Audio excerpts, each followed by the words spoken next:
proklamasi kami bangsa Indonesia dengan ini menyatakan kemerdekaan Indonesia.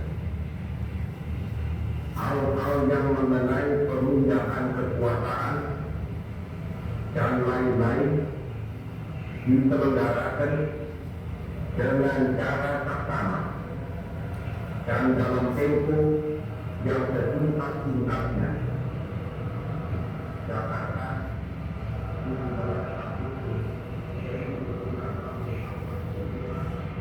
apakah kalian mengetahui hal ini?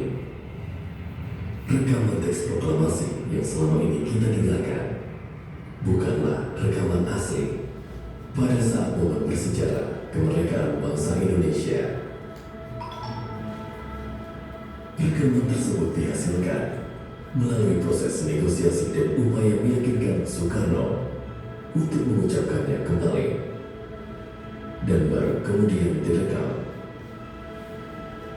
Tokoh penting di balik rekaman naskah proklamasi: Muhammad Yusuf Ronodipuro, jurnalis radio pada era kolonial Hindia Belanda hingga pendudukan Jepang. Dengan jasanya, dia berhasil menyebarkan kabar kemerdekaan Indonesia ke mancanegara. Pada tahun 1951, ia berhasil membujuk Bung Karno untuk membacakan kembali teks proklamasi dan merekamnya. Rekaman pembacaan ulang naskah proklamasi tersebut lalu dikirim ke perusahaan Lokananta untuk diduplikasi dan disimpan dalam bentuk film yang hitam yang hingga saat ini, besok, dan masa depan dapat didengarkan oleh kita hingga generasi-generasi mendatang.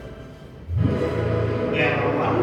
Ya, selama tadi ya, untuk rekaman proklamasi ini tidak direkam di hari-harinya, di tanggal 17 Agustus 1945. Jadi pada waktu itu, mungkin kamu juga tahu ya, momen persiapan proklamasi yang sangat terburu-buru, sehingga ternyata rekam suara yang digunakan Bung Karno untuk membacakan proklamasi tidak bisa berfungsi, makanya tidak ada rekaman suaranya. Lalu direkam sekitar 6 tahun kemudian, karena memang pada awalnya Bung Karno ini menolak untuk diajak membacakan naskah proklamasi kembali, karena beliau anggap proklamasi itu momen sakral yang tidak bisa diulang.